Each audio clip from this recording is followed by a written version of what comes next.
భక్తులందరికీ నమస్కారం అండి. దేవి అనుగ్రహం ఛానల్కి స్వాగతం. దుర్గమ్మ యొక్క ఆశీస్సులు మనందరిపై ఉండాలి అని చెప్పి మనస్ఫూర్తిగా కోరుకుంటూ ఈరోజు వీడియో స్టార్ట్ చేస్తున్నాను ఫ్రెండ్స్. ఇక ఈరోజు వీడియోలో మనం చూడబోయేది ఏంటి అంటే దుర్గమ్మ సందేశం. దుర్గమ్మ ఈరోజు మనతో ఎలాంటి శుభవార్త చెప్పబోతుంది అంటే, బిడ్డ, ఒక శుభవార్తను నీకు అందజేయబోతున్నాను. ఆ శుభవార్త నీ జీవితానికి మంచి మలుపును తిప్పుతుంది. ఈ శుక్రవారం రోజున, ఈ శుభదినాన నీ యొక్క వాగ్దానం అనేది నువ్వు విన్నావంటే గనక నువ్వు అదృష్టవంతురాలివేనమ్మా. ఈ అమ్మవారు మనకు ఒక మంచి శుభవార్తను అందించబోతుంది అని చెప్పి దుర్గమ్మ చెప్పబోయే ఈ శుభవార్త వినబోయే ముందుగా మన ఛానల్ని ఫస్ట్ టైం చూస్తున్నట్లయితే ప్లీజ్ సబ్స్క్రైబ్ చేసుకోండి ఫ్రెండ్స్. వీడియో నచ్చితే కనుక లైక్ చేసి సపోర్ట్ చేయండి. ఇక వీడియోలోకి వెళ్ళబోయే ముందుగా ఒక్కసారి మనకు బాగా తెలిసినటువంటి గురువుగారు శ్రీ వారాహి అమ్మవారి జ్యోతిష్యాలయంలో జ్యోతిష్యం చెప్తున్నారు గురూజీ సుబ్రహ్మణ్యం రాజు గారు.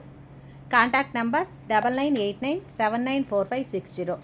ఈ గురువుగారు ఎలాంటి సమస్యనైనా సరే ఫోన్లోనే పరిష్కరించేస్తారు. నమ్మకంతో గురువుగారికి కాల్ చేయండి. నెంబర్ 1 స్త్రీ పురుష వశీకరణ స్పెషలిస్ట్ గురూజీ సుబ్రహ్మణ్యం రాజు గారు. భార్యాభర్తల మధ్య కలహాలు రావటం, ప్రేమించుకున్న వాళ్ళు దూరం అవటం, మనశ్శాంతి లేకపోవటం, శత్రుపీడ, నరఘోష, నాగదోషం, శత్రు ప్రయోగాలు, ఆరోగ్య సమస్యలు, ఆర్థిక సమస్యలు, కుటుంబ సమస్యలు, మానసిక సమస్యలు మరియు ఎలాంటి సమస్యలనైనా సరే శాశ్వతంగా పరిష్కరించేటువంటి సామర్థ్యం గల గురూజీ సుబ్రహ్మణ్యం రాజు గారు. Contact number 9989794560. నమ్మకంతో గురువు గారిని కాంటాక్ట్ అయ్యి మీ సమస్యను పరిష్కరించుకోండి. జై వారాహి అమ్మ. ఇక వీడియోలోకి వచ్చేస్తే, బిడ్డ, ఈ రోజున నీకు ఒక గొప్ప శుభవార్తతో నీ ఇంటిలో అడుగు పెట్టబోతున్నానమ్మా. నీకు ఒక గొప్ప శుభవార్త రాబోతుంది. ఇక నీ జీవితంలో గొప్ప మార్పు అనేది రాబోతుంది. ఇదిగో ఇప్పుడే, ఈ క్షణమే ఈ అమ్మ చెప్పే మాటలు పూర్తిగా ఆలకించిన తర్వాత నువ్వు నీకే అర్థమవుతుంది బిడ్డ. ఇప్పటి వరకు నువ్వు ఎంతగానో విసిగిపోయి ఉన్నావు కదా. జీవితంలో ఏదీ దక్కక, దక్కినవన్నీ కూడా ఇప్పటి వరకు చేజిక్కించుకోలేక చాలా బాధపడుతూ ఉన్నావు. అసలు ఏం చేయాలో అర్థం కానట్టు పరిస్థితుల్లో పడిపోయావు. ప్రశ్నించకుండా నీకు నువ్వే మౌనంగా ఉండటం అలవాటు చేసుకున్నావు. అంటే నీ జీవితం పట్ల విరక్తితో ఉన్నావు కదా బిడ్డ. లేదంటే నీ చుట్టూ ఉన్న వాళ్ళు మోసం చేశారనో, లేదా భగవంతుడే నాకు ఎలాంటి సహాయం అందించడం లేదనో నువ్వు అర్థం కాని పరిస్థితుల్లో ఎవరిని కూడా ప్రశ్నించకుండా మౌనంగా ఉండిపోయావు. ఎవరికి ఏది అడగాలని కూడా నీకు అర్థం కావటం లేదు. ఈ సహజమే తల్లి, ఇది ఇంతేనా అని నిరుత్సాహంతో ఉన్నావా?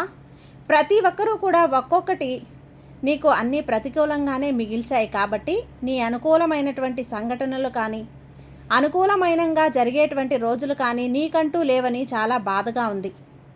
నువ్వు అలా మనసులో ఎంతో కుమిలిపోతున్నావు. ఇక నుంచి అలా కాదు తల్లి. నీ జీవితంలో గొప్ప మార్పునైతే నేను అందించబోతున్నాను. ఖచ్చితంగా ప్రసాదిస్తాను.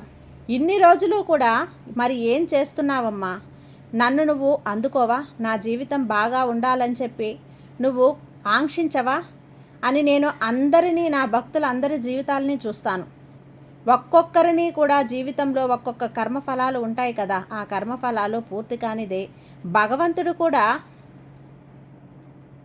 నీకు సహకారం లభించదని గుర్తుంచుకోబిడ్డ. ఒక్కొక్కసారి లభించినప్పుడు కూడా ఎలాంటి పరిస్థితుల్లో ఏమీ చేయలేనటువంటి పరిస్థితుల్లో పడిపోతావు. అంటే భగవంతుడే కర్మను ప్రతిసారి కూడా అనుభవించిన వాడే కాబట్టి కర్మకు అందరూ కట్టుబడి ఉండాలి. కాబట్టి నీ కర్మఫలాలను కూడా నువ్వే పూర్తిగా అనుభవించిన నాడే జీవితంలో నీకంటూ ఒక ముఖ్యమైనటువంటి రోజులు ఖచ్చితంగా వస్తాయి. కాబట్టే ఇప్పటి వరకు నువ్వు అన్ని రకాలుగా నీ కర్మఫలాలైతే అనుభవించేశావు తల్లి.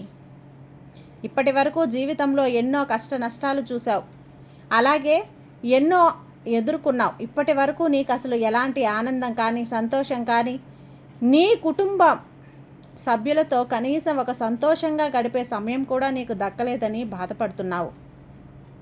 కనీసం నీ బిడ్డలతో కూడా సంతోషంగా గడిపినటువంటి రోజులు చాలా తక్కువే. నీకు గుర్తు కూడా లేవు. అంటే ఆర్థికంగా కావచ్చు, లేదా సమయం లేక కావచ్చు, మనసు బాగా లేక కూడా కావచ్చు, ప్రశాంతమైనటువంటి జీవితం లేక కావచ్చు. ప్రశాంతమైన జీవితం లేకపోతే నరకయాతనగా ఉంటుంది కదా. ఇప్పటి నుండి నన్ను నమ్ముకున్న నా భక్తులకు, నా బిడ్డలకు నేనెప్పుడూ కూడా అన్యాయం చేయను. ఈ వారాహి తలుచుకుంటే అన్నీ కూడా ప్రసాదించగలను. ఈ దుర్గమ్మ తలుచుకుంటే నీకు అన్నీ కూడా ప్రసాదించగలను. కాబట్టి ఇప్పటి నుండి నీ జీవితంలో మంచి రోజులు ప్రవేశించబోతున్నానమ్మా. ప్రవేశపెట్టాను కూడా. అది కూడా కొంతంటే ఎంతో నీకు ఇష్టమైనటువంటి ఈ శుక్రవారం రోజున నీ మనసులో ఉన్నటువంటి కోరిక నెరవేరుస్తోంది.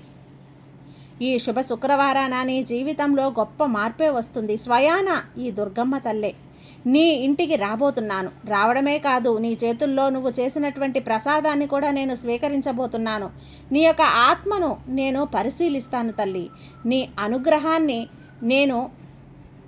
నా అనుగ్రహాన్ని నీ కల్పిస్తాను. నీ ఇంటికి శుభాన్ని నెలకొల్పుతాను. నీ జీవితంలో దేని గురించి అయితే నువ్వు బాధపడుతూ దిగులుగా ఉన్నావో అవన్నీ కూడా పూర్తిగా నీకు అందించే బాధ్యత ఈ దుర్గమ్మని నేను తీసుకోబోతున్నాను. ఎప్పుడైనా సరే నా పైన నమ్మకాన్ని కోల్పోవద్దమ్మా.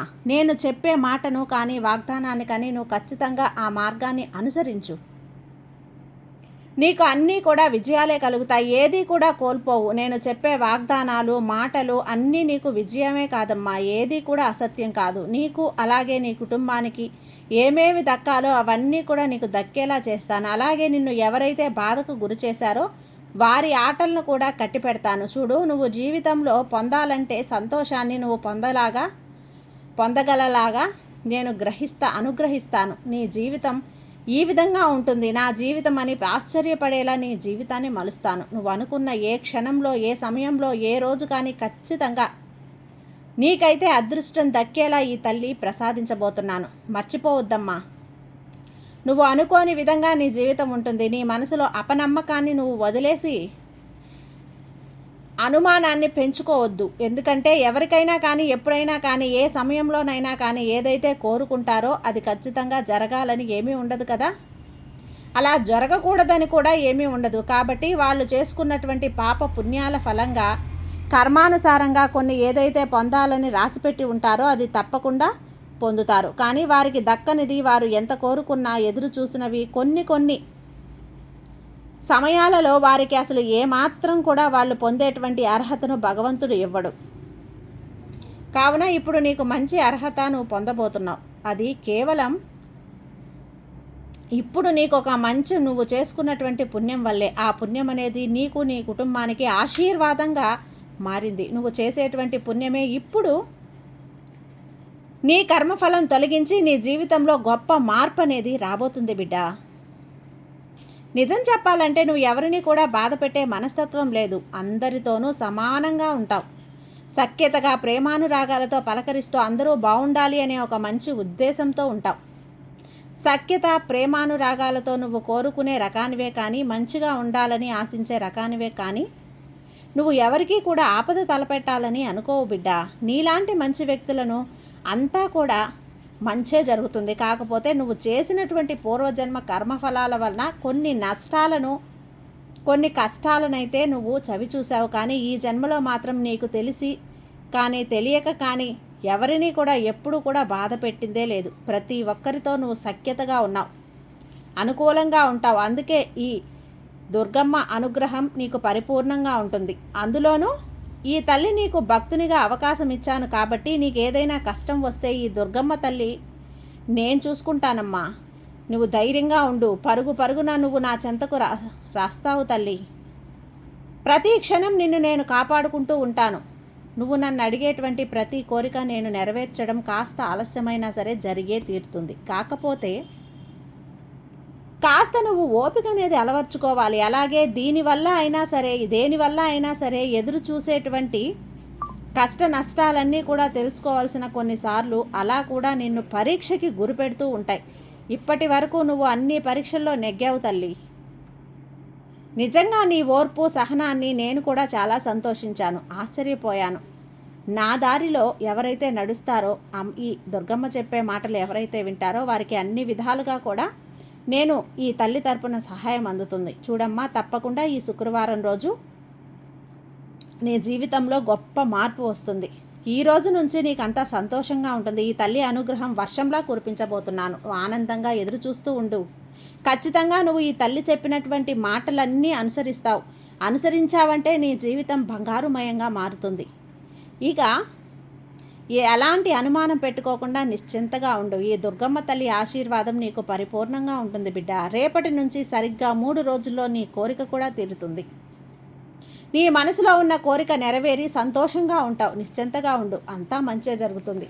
ఈ దుర్గమ్మ తల్లి తోడు అండా నీకు ఉండగా నీకు భయం ఎందుకు చెప్పు. సర్వేజన సుఖినో భవంతు. జై దుర్గమ్మ తల్లి.